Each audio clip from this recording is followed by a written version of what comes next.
ओम नमश्चंडिकाय नमः। श्री दुर्गा सप्तशती भाषा। पहला अध्याय।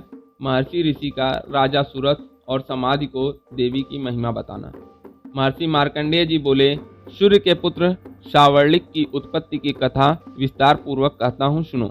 सावर्णिक महामाया की कृपा से जिस प्रकार मनवंतर के स्वामी हुए उसका हाल भी सुनो। पहले स्वरोचिष नामक मनवंतर में चैत्रवंशी सूरत नाम के एक राजा थे।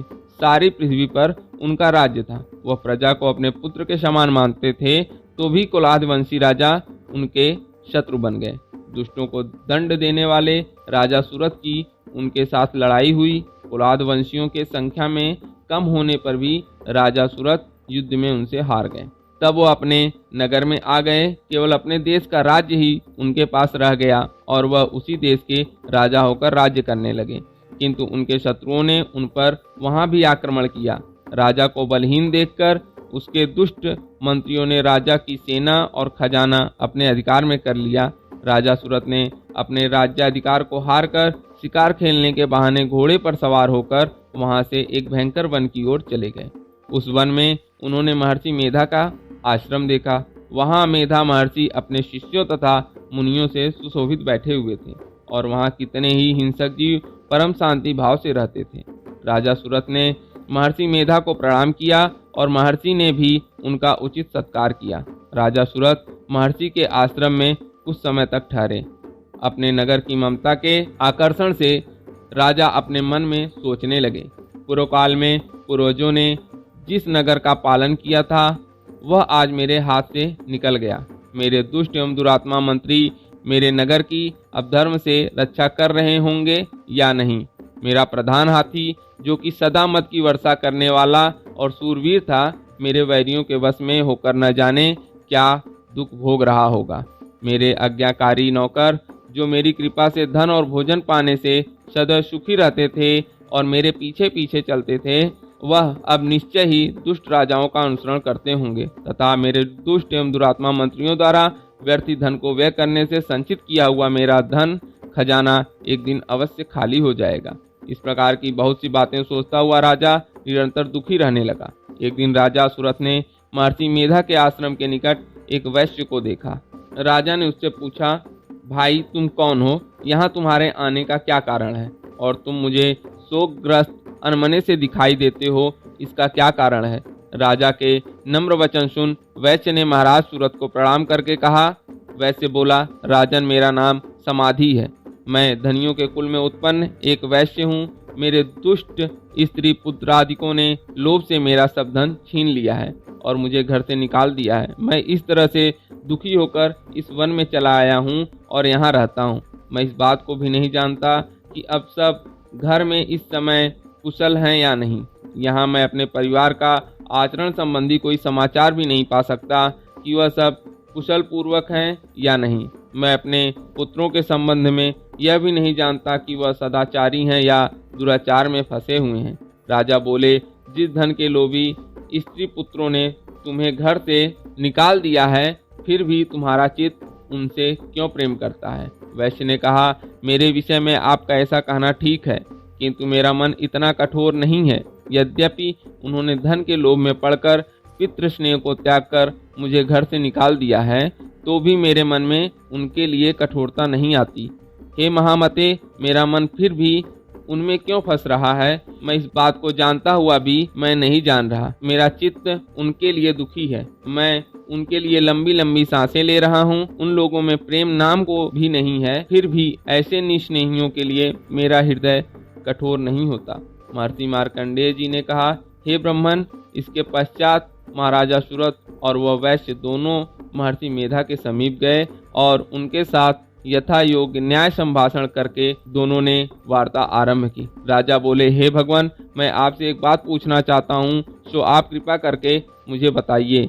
मेरा मन मेरे अधीन नहीं है, इससे मैं बहुत दुखी हूँ। राज्य धनादि की चिंता अभी तक मुझे बनी हुई है और मेरी यह ममता अज्ञानियों की तरह बढ़ती ही जा रही है और यह समाधि नामक वैश्य भी अपने घर से अपमानित होकर आया है। इसके स्वजनों ने भी इसे त्याग दिया है। स्वजनों से त्यागा हुआ भी यह उनसे हार्दिक प्रेम रखता है। इस तरह हम दोनों ही दुखी हैं। हे महाभाग, उन लोगों के अवगुणों को देखकर भी हम दोनों के मन में उनके लिए ममता जनित आकर्षण उत्पन्न हो रहा है। हमारे ज्ञान रहते हुए भी ऐसा क्यों है? अज्ञानी मनुष्यों की तरह हम दोनों में यह मूर्खता क्यों है? महर्षि मेधा ने कहा, विषम मार्ग का ज्ञान सब जंतुओं को है। सबों के लिए विषय पृथक पृथक होते हैं। कुछ प्राणी दिन में देखते हैं और कुछ रात को, परंतु कई जीव ऐसे हैं जो दिन तथा रात दोनों में देख सकते हैं। यह सत्य है कि मनुष्यों में ज्ञान प्रधान है, किंतु केवल मनुष्य ही ज्ञानी नहीं होता। पशु पक्षी आदि भी ज्ञान रखते हैं।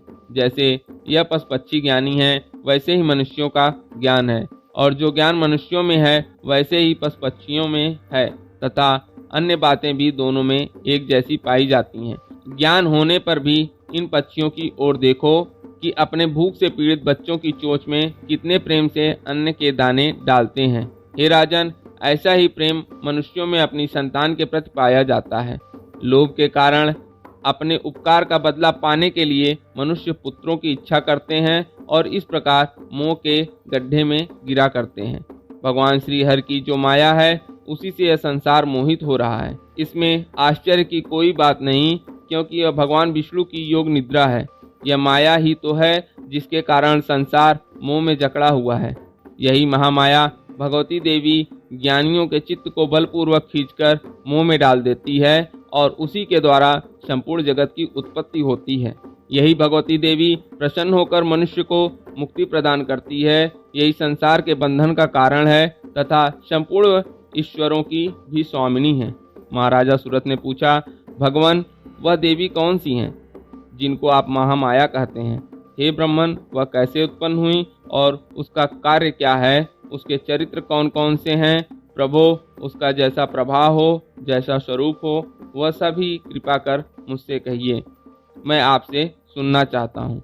महर्षि मेधा बोले, राजन, वह देवी तो नित्य स्वरूपा है। उसके द्वारा यह संसार रचा गया है, तब भी उसकी उत्पत्ति अनेक प्रकार से होती है। वह सब आप मुझसे सुनो। वह देवताओं का कार्य सिद्ध करने के लिए प्रकट होती है। उस समय वह उत्पन्न हुई कहलाती है। संसार को जलमय करके जब भगवान विष्णु योग निद्रा का आश्रय लेकर शेषशय्या पर सो रहे थे, तब मधुकैटभ नाम के दो असुर उनके कानों के मैल से प्रकट हुए और वह श्री ब्रह्मा जी को मारने के लिए तैयार हो गए। श्री ब्रह्मा जी ने जब उन दोनों को अपनी ओर आते देखा और यह देखा कि भगवान विष्णु योग निद्रा का आश्रय लेकर सो रहे हैं, तो वह उस समय श्री भगवान को जगाने के लिए उनके नेत्रों में निवास करने वाली योग निद्रा की स्तुति करने लगे। श्री ब्रह्मा जी ने कहा, हे देवी, तुम ही स्वाहा, तुम ही स्वधा और तुम ही वकटकार हो। स्वर भी तुम्हारा ही स्वरूप है।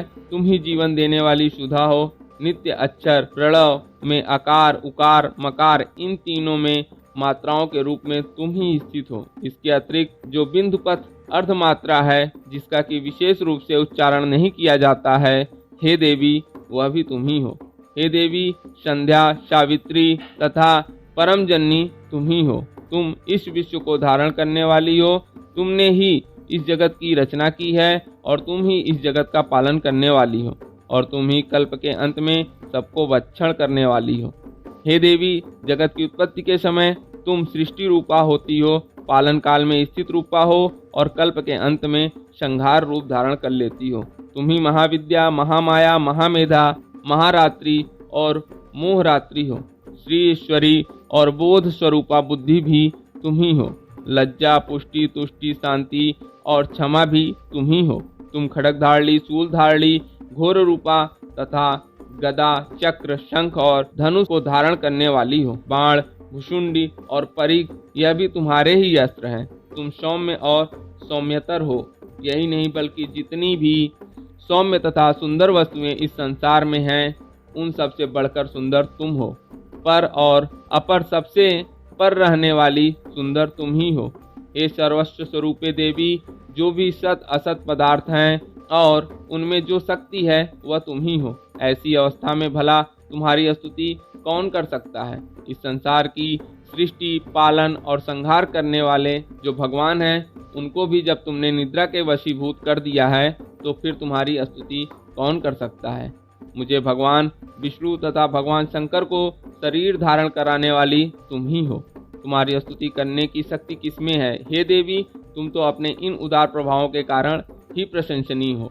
मधु और कैटभ जो भयंकर असुर हैं, इन्हें तो मोह में डाल दो और श्री हरि भगवान विष्णु को भी जल्दी जगा दो और उनमें इनको मार डालने की भी बुद्धि उत्पन्न कर दो। महर्षि मेधा बोले, हे राजन, जब श्री ब्रह्मा जी ने देवी से इस प्रकार स्तुति करके भगवान को जगाने तथा मधु और कैटभ को मारने के लिए कहा तो वह भगवान श्री विष्णु के नेत्र, मुख, नासिका, बाहु, हृदय और वक्षस्थल से निकलकर श्री ब्रह्मा जी के सामने खड़ी हो गईं। उनका ऐसा करना था कि भगवान श्रीहरि तुरंत जाग उठे और दोनों असुरों को देखा, जो कि अत्यंत बलवान तथा पराक्रमी थे और मारे क्रोध के, जिनके नेत्र लाल हो रहे थे और जो ब्रह्मा जी को वध करने के लिए तैयार। तब क्रुद्ध हो उन दोनों दुरात्मा असुरों के साथ भगवान श्रीहरि पूरे 5000 वर्ष तक लड़ते रहे। एक तो वह अत्यंत बलवान तथा पराक्रमी थे, दूसरी महामाया ने उन्हें मोह में डाल रखा था।